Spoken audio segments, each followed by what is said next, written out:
In today's video, I'm going to teach you how to create group in Microsoft Planner.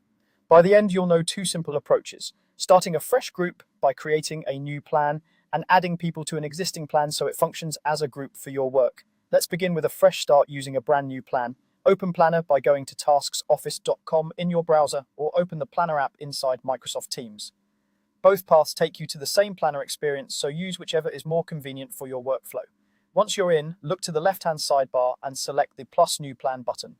This is your starting point for building a space tailored to your project. Give your plan a clear, recognizable title, something like Q2 Marketing Launch.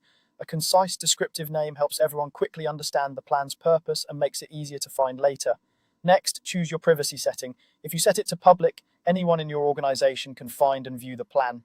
This works well for broad initiatives where visibility is helpful. If you set it to private, only the members you add will be able to see it, which is ideal for sensitive projects or focused teams.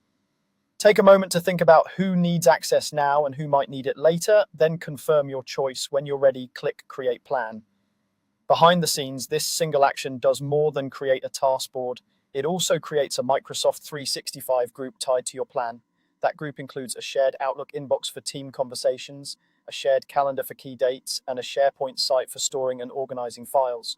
This integration means your tasks, communications, and documents can live together, reducing the need to juggle multiple tools. If you already have a plan and simply need to bring people in, open that specific plan to get started. In the top right corner, select Members. Begin typing the names or email addresses of your colleagues and choose the correct people as they appear. When your list looks good, click Invite.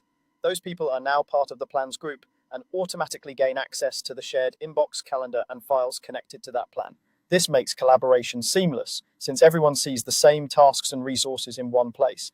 Keep in mind that new members may receive notifications, helping them jump in quickly. That's it. Whether you're creating a new plan from scratch or adding colleagues to an existing one, you now know how to create a group in Microsoft Planner and keep your work organized from day one.